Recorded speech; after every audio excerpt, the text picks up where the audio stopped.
Hi, J. Frederick Smith here, and we are at 2119 Tuskegee Road in sunny Jacksonville, Florida. It's a beautiful Monday afternoon.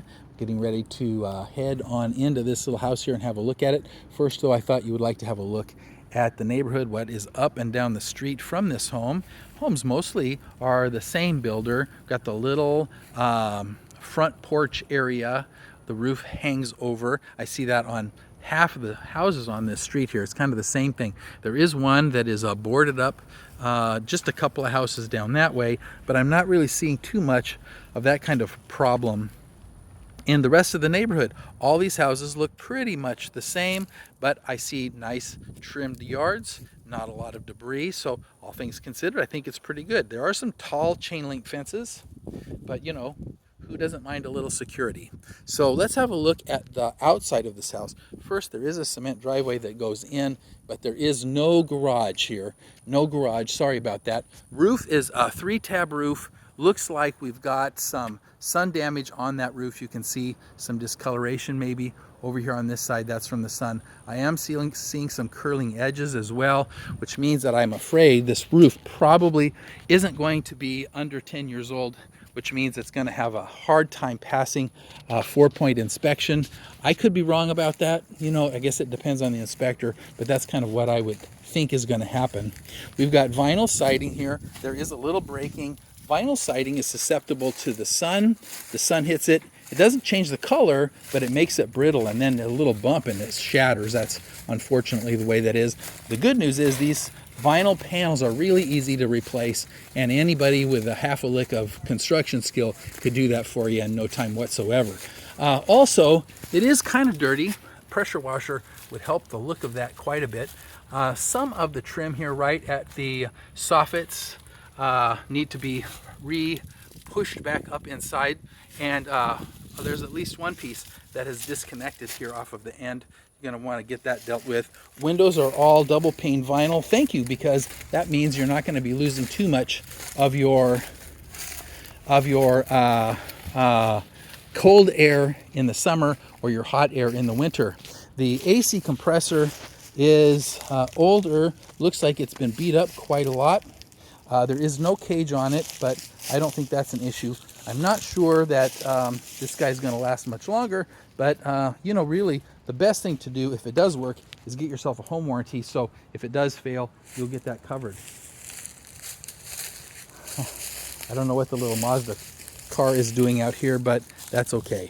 There's no storage back here. The yard is a nice, good size chain link all the way around. Well, most of the way around, but most of the fencing is actually your neighbor's. It's not going to be for this property. There is an outdoor electrical connection and a hose bib here, which is good. The roof, you know, same as what I saw on the front of the house. I'm not seeing quite as much as far as the staining goes, but there are some curled edges and there's some debris from the trees, which is typical. You have to get up there and do something about that with a blower, not with a broom, okay? With a blower, because the broom will knock the sand off and that wears down the life of the roof. Back door, white, doesn't look like it's used very much. This might be a storage area here. Whatever it is, the door's pretty rusty, needs to be painted. There's a little stone or concrete patio that's back here, and then the back door also pretty rusty, needs to be painted. The door actually is rusted along the bottom enough that makes me wonder about how much water we're getting in here.